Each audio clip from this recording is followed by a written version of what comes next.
computer is picking up a strange signal. Here, sir, you better take a look at it.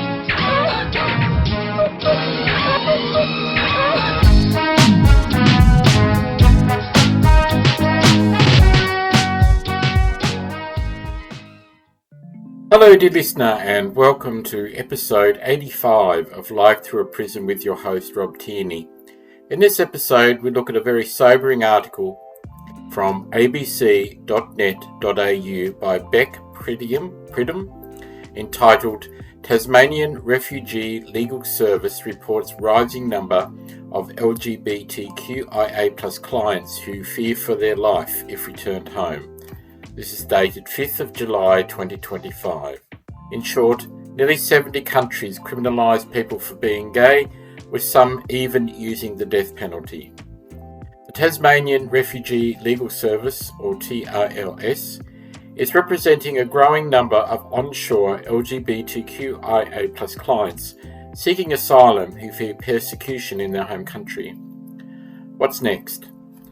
Principal lawyer Patrick O'Connor says there could be many more people with legitimate claims for asylum and wants to run community workshops around the state providing legal information and education. Holding hands, a kiss. They're simple and sweet displays of affection. But Sam doesn't take them for granted. Sam comes from a country where being gay is considered against the order of nature and is enough to land them more than a decade in jail. They said it's a place where civilians take matters into their own hands and turn their neighbours in, where intimate details of someone's life are shamed in the media. It wasn't until Sam came to Australia as a teenager that they were free to explore their sexuality for the first time, albeit in secret from their parents. I was more comfortable with just being myself and expressing that part of myself, they said. So when their family's application for permanent residency was knocked back and the possibility of returning loomed large, Sam took matters into their own hands. I was like, no, I can't go back. I can't hide myself anymore, Sam said. LGBTQIA+ people with a well-founded fear of persecution in their home country based on their gender or sexuality can be considered refugees under Australia's Migration Act.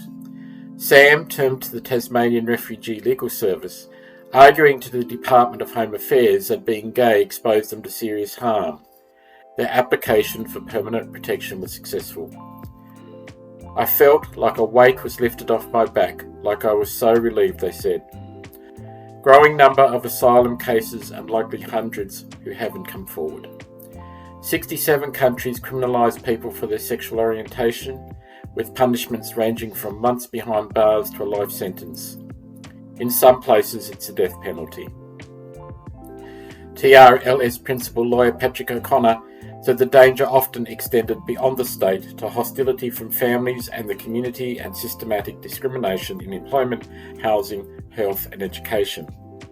Mr. O'Connor said the service was representing a growing number of clients in similar circumstances to Sam, as were his interstate colleagues, majority coming to the end of student, work or holiday visas.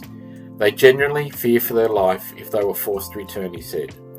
And he believed there could be more with legitimate asylum claims, potentially hundreds in Tasmania alone, that hadn't come forward, likely out of fear of retribution or because they didn't understand Australia's domestic law.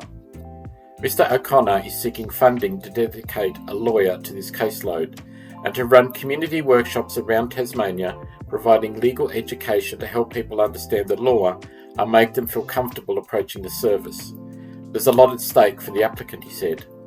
Providing legal representation is critical and is life-changing and can make all the difference. Discrimination is not acceptable. More community outreach and legal support is something Migrant Resource Centre Tasmania also endorses. People need to know that they're safe in Australia, that persecution and discrimination is not acceptable here, the Centre's Chief Executive Gillian Long said. But, she said, it was vital all new arrivals, not just from the LGBTQIA+ community, were taught gender and sexuality discrimination was not tolerated in Australia.